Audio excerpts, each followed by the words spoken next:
Welcome back, VA user. In today's session, we are going to cover average invoice costing method. As I have mentioned previously, the average is nothing but it is the purchases so far you have done within the system and the total quantities, and based on that, the average invoice would be calculated. So it means since the system you have is deployed in your premises till that starting point till today, whatever the purchases you've done, based on that, the system will calculate the average invoice. So here I'm again assuming one of the product. You have a product category there. You would be able to link your costing level as organization and costing method as average invoice. And under that category, you have assigned one of the product. So as I have told you into the previous video as well that there is going to be a certain product called laptop. I'm taking the example of that laptop itself. But when you are going to test or verify this average invoice, then you just need to take a different product. The reason behind, because one of the product which you have prepared, we have already utilized for the weighted average cost. So now onto the left side, you would be able to see my costing engine status, and onto the right side, you would be able to see the Vienna Advantage transactions. Now, I'm assuming that there is going to be a certain purchase order, and presently there is no, uh, this product is completely new and there is nothing was purchased previously, and your costing status presently having the per unit cost as zero and on hand quantity as zero. So my first transaction comes into the picture in that I have generated a purchase order on 1st of April, and my quantities are 100, and I'm procuring this product called laptop, and my per unit cost is going to be 27,000. Now against this purchase order, I received the material from the vendor. It is on 4th of April, I received 100 quantities.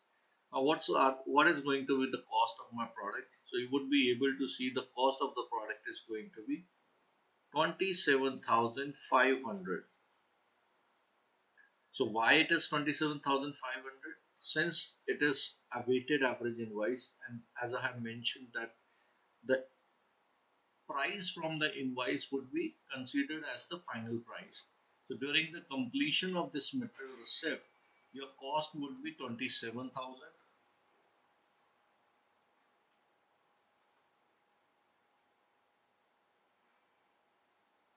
So it would be 27,000 once you complete your material receipt. And thereafter, once you enter the AP invoice, and I'm assuming that the price onto the AP invoice is a different price, that is 27,500. It means there is a difference of 500 per unit.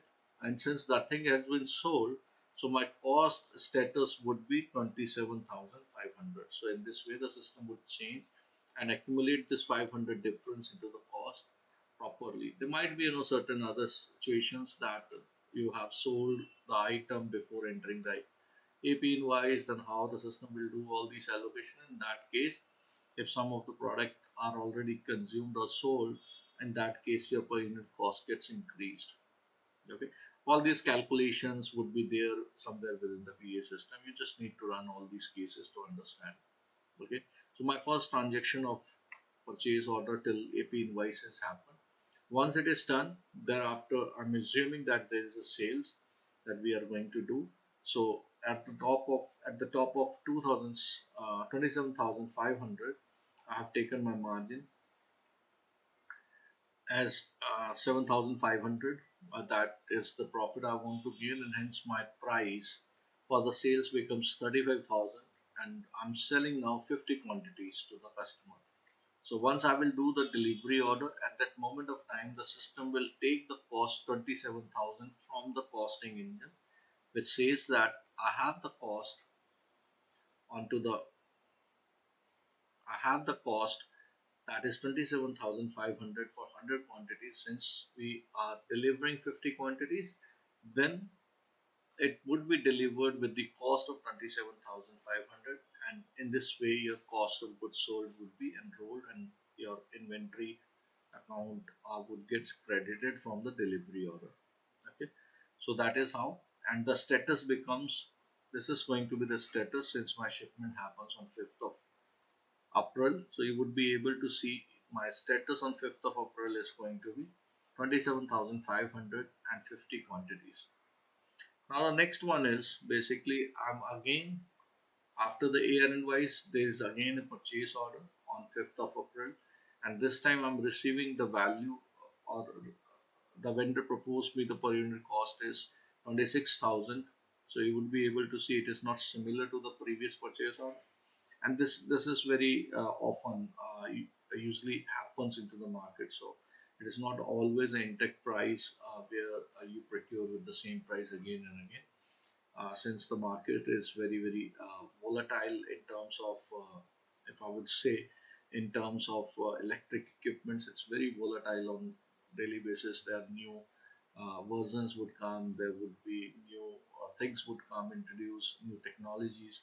So the market of the electric is very volatile. So it is a very high probability to get a different price on each purchase order. There might be possibility you will get the same price. Okay. Now, since my delivery is done, my air invoice happens, I just raise another PO to the vendor. Now, PO, against this PO, the vendor delivered the items, 100 quantities. I have received this item.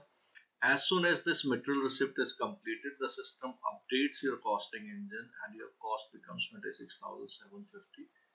And at the level of the AP invoice, this time I'm considering there is no change into the price. So my PO price and my AP invoice price remains same. Now the question is how the system calculates this value.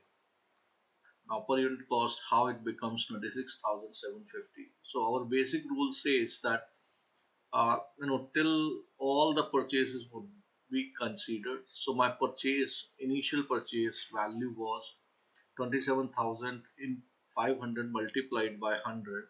So it is going to be 27,500 multiplied by 100. So that is my first purchase value. Now my second purchase value is going to be, I will take it here somewhere so that I can showcase you. Okay, now my second purchase value says that my purchase value is this. So I would save this. Now my total quantity so far purchased was 100 into the first purchase, 100 into the second purchase. Okay. Now if I will sum up both of them and I would calculate my cost, so it is going to be this divided by 200. So my cost is 26,750. That is the cost the system will derive at the level of the costing engine. So when I would say costing engine, you would be able to refer your costing info window into the VA system or the product cost window. That depends on to the version of the VA that you are utilizing. And also, it is always recommended to consider stock valuation reports, stock aging report, product transaction detail reports. So in those reports, you would be able to see the output of your average invoice. So that is how the average invoice used to be calculated by the system. That's all in this particular video. If you have any kind of questions, I would request you to enter the comments. We'll give you the answers against those questions. Otherwise, we'll create or prepare a new video to answer all those.